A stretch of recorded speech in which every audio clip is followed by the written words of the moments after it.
Hi, my name is Eva Steiner, and this is my project Psychotherapists Around the Globe.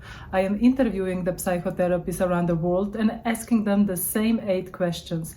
I am wondering how mental health profession is in their country. Today we are going to... Thank you for taking your time and doing this interview with me. Before we start, can you tell me a little bit about yourself? My name is Alexandra Yeltonska. I'm a psychiatrist, psychotherapist. I come from Russia. This is where I had my education. This is where I practiced all my life. And currently, for the last 3 years, I live abroad. But most of my professional background was in Russia, and I'm going to talk today about this. Tell me a little bit about your culture. What is some holiday or tradition that your country celebrates?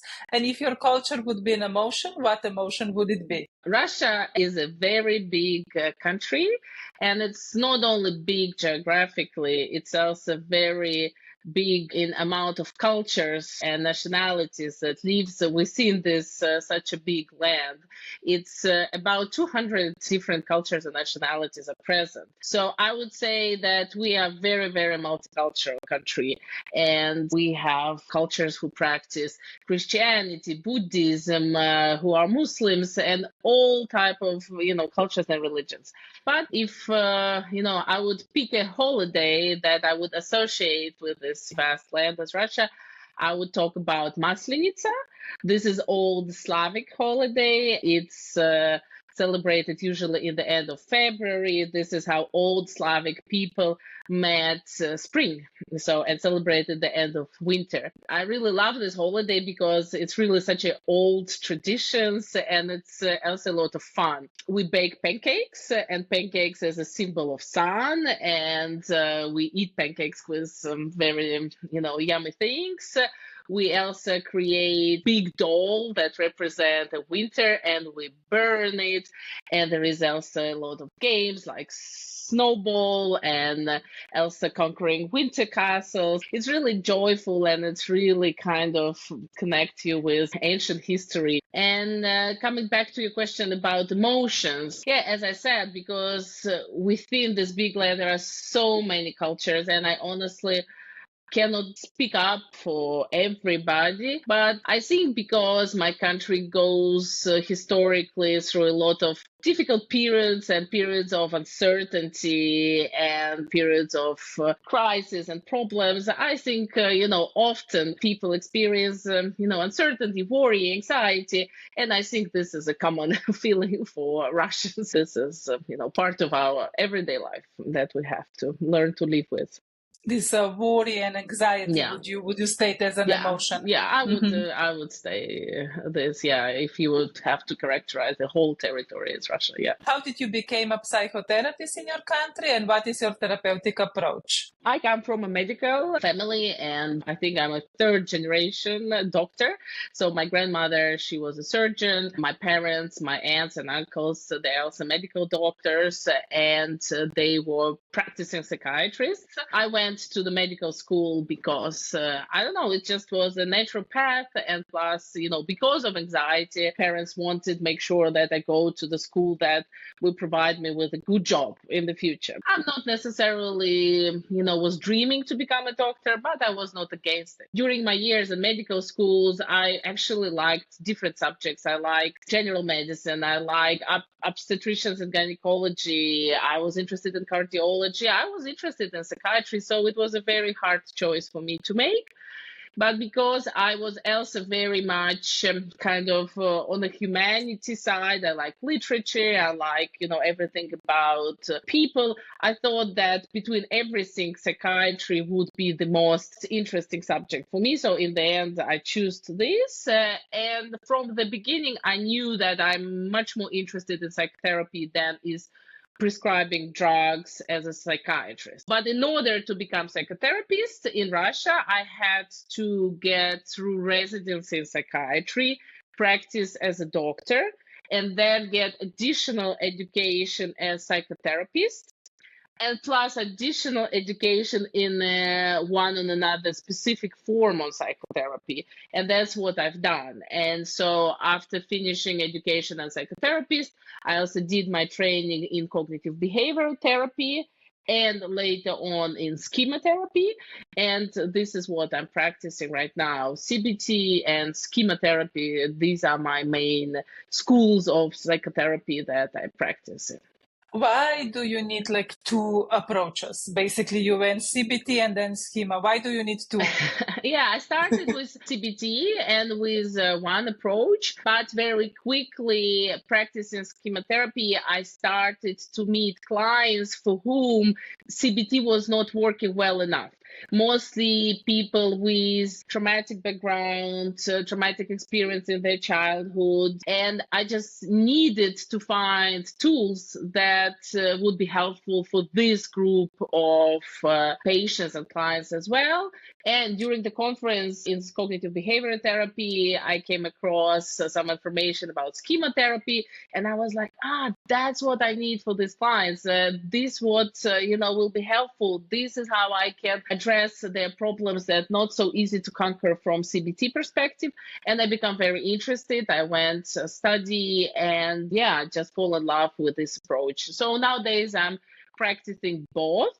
And with, leaning more towards schema therapy just because I like it a little bit more. It's probably a little bit more fit my personality. Mm-hmm.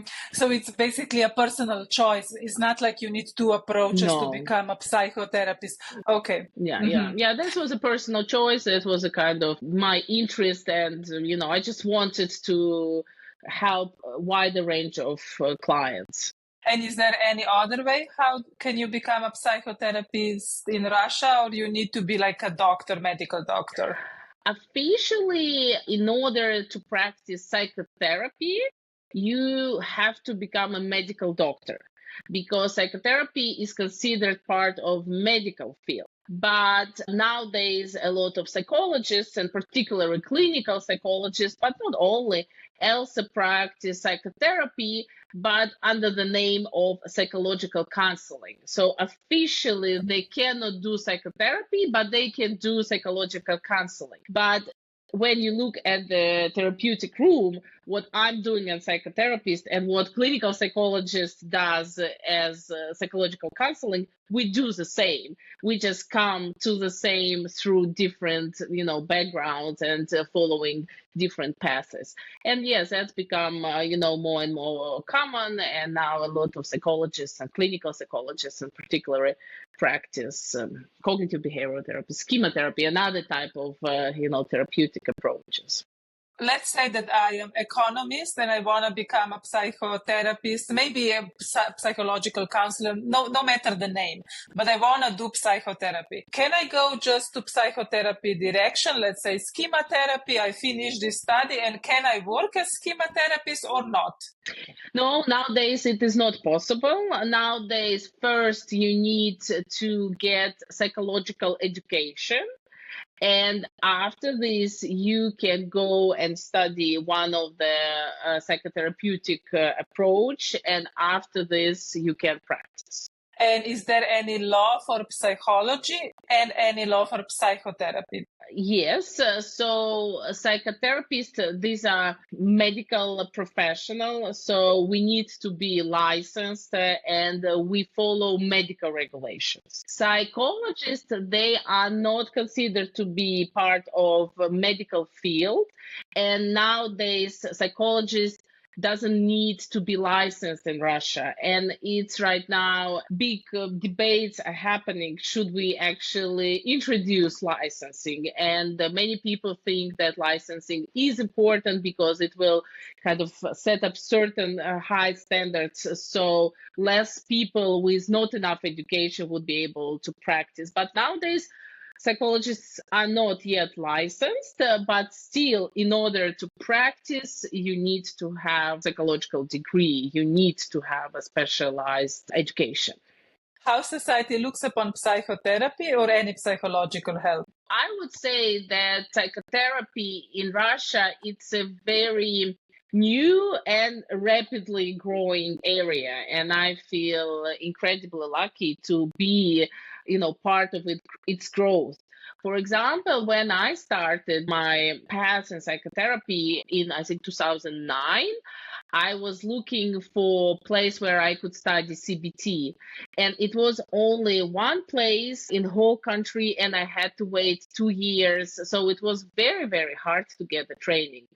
So now, back in 2024, there are a number of schools, number of choices, and that have a very, robust programs, 2-3 years program that can train you in cognitive behavior therapy. So during last 15 years, it was a major growth in the field of psychotherapy. But it's happened not only in education, this also happening in how people perceive psychotherapy. I think for many years, psychotherapy, probably like in many other countries, considered to be something strange, unsafe, for weak people, people with kooky personalities. So it was a lot of myth and prejudgment against psychotherapy. And a lot of fears. I think, to be honest with you, a lot of fears, and it was just not very common.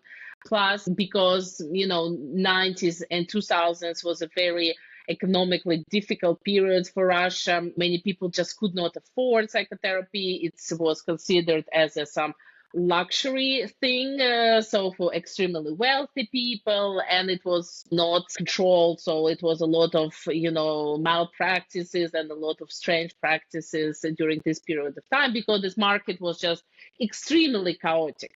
And I think nowadays more people are interested in psychological help. A lot of bloggers and social medias, they talk to people about what is a good psychological help, what's the science behind it, what's effective, what you should expect, what you should not expect, what are ethics. And I think nowadays people become more aware, and there is more interest. People come more willingly to psychologists, and I'm very happy to see it's changing.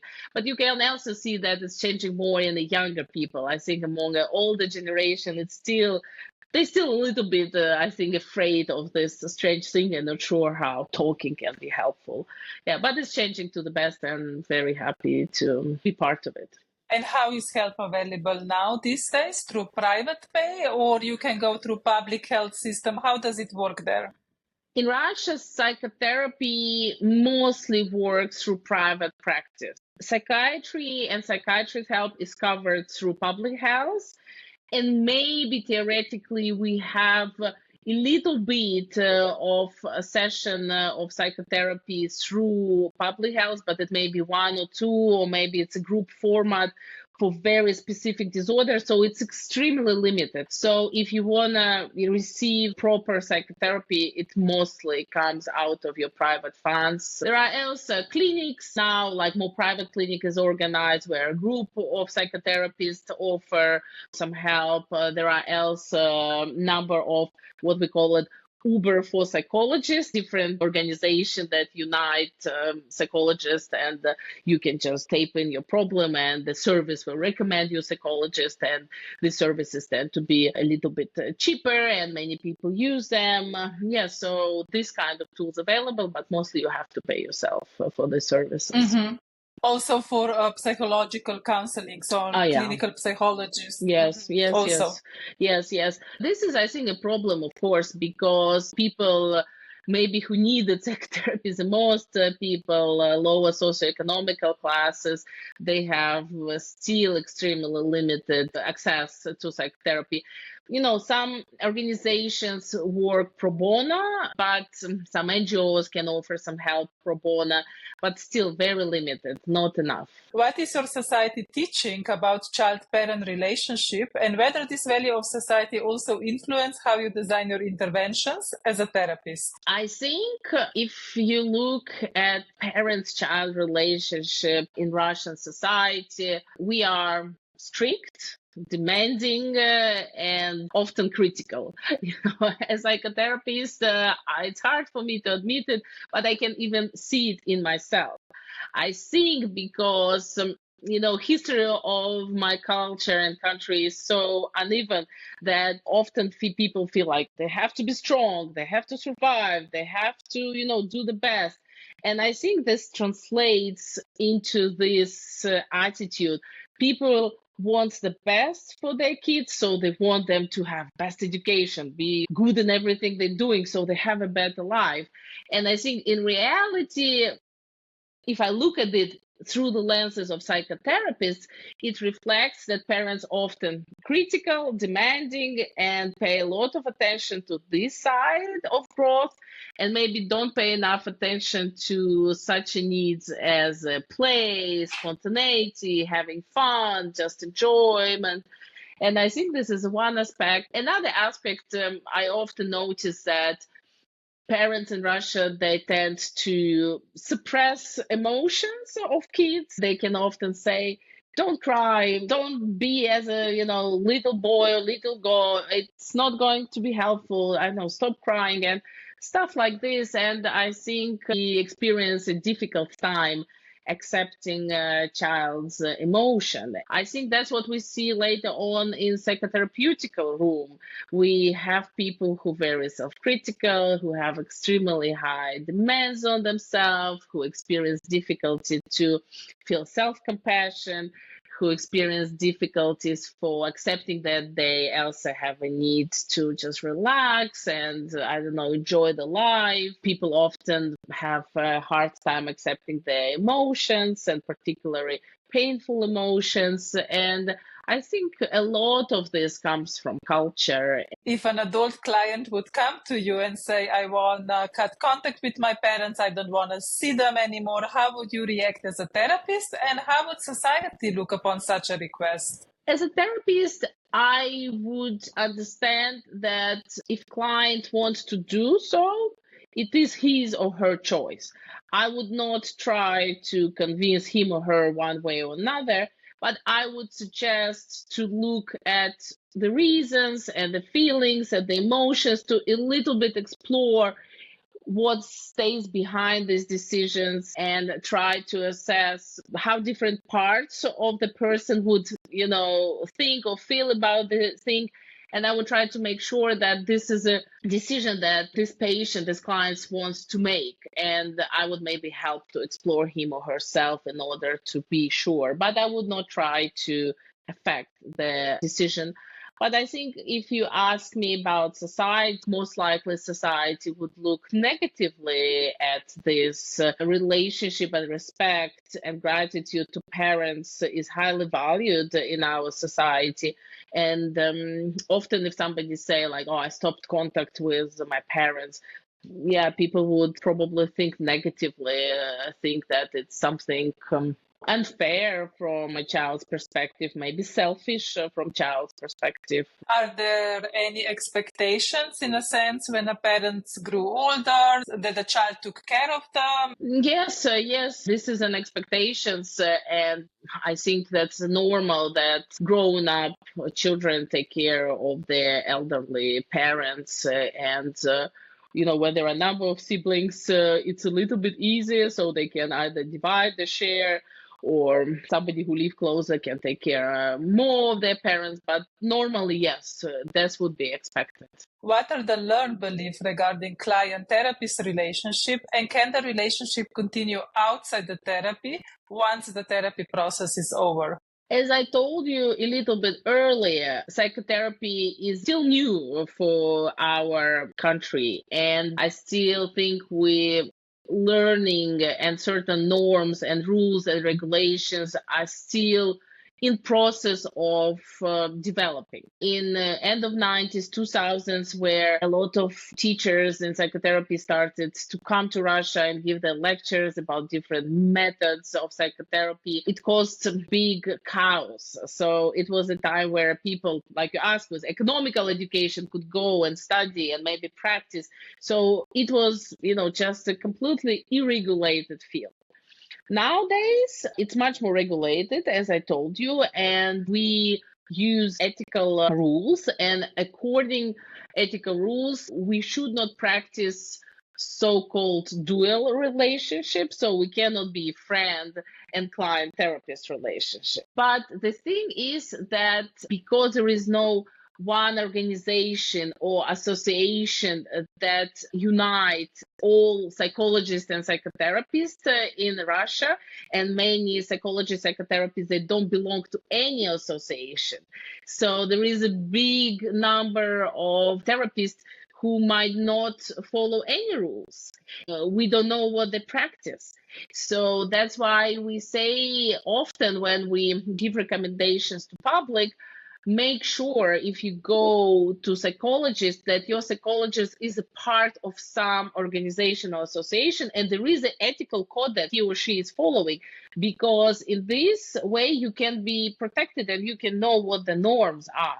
If you go to somebody who doesn't belong to any organization, we don't know, and there is nobody to complain. And I still think we should do a big job in this. I still think it's not enough, and there is a lot of people who, like I said, not a part of any larger groups of colleagues. But those who are, we believe that we should not have an outside relationship. We should, follow strict ethical rules. As for end of a therapy, I believe that it's different in different approach. In my approach, I think that you cannot be a friend or in any additional relationship with a client even after some period of time. But it's not very strict. It's not very clearly defined. I probably wouldn't do it to be safe, but there is no very clear guidelines. Let's say you cannot do it for 5 years or you cannot do it at all. I think it still remains up to every therapist's decision. So in that case, let's say that the therapist is crossing a line. The therapist is the one that is abusive, I don't know, let's say sexually approaching the client. Where the client can turn to? Because I'm hearing like there is some organization, but not all therapists are the part of it. So where the client can turn to in that case? In these type of situations, the best thing to do for the client is to check if the therapist is a member of any association, and if he or she is, the client should write to ethical committee of this association. And then ethical committee, they would look up at the case and investigate and come up with certain decisions, certain consequences. But like I said, many psychologists are not part of big associations. So in this case, it's become much more difficult because there is nobody to write. And if clients write to any associations, they say like, but he's not our member. We cannot do anything about this. This is a problem. And that's why I said we still need to do a big job in this regard. Often what happens now because of social medias, so people would write a blogger because right now a lot of bloggers are active and a lot of them discuss problems of mental health. And we had several cases where people who were victims of actions of psychotherapists, they would contact the blogger, and then other people would write and say, I also suffered from this, and this situation becomes discussed publicly and certain attention is drawn to this situation. But the good thing in this that, of course, people who suffer, they can be heard, but the bad things that usually it happens very emotionally, chaotically. There is no procedure where both sides can be listened, understood.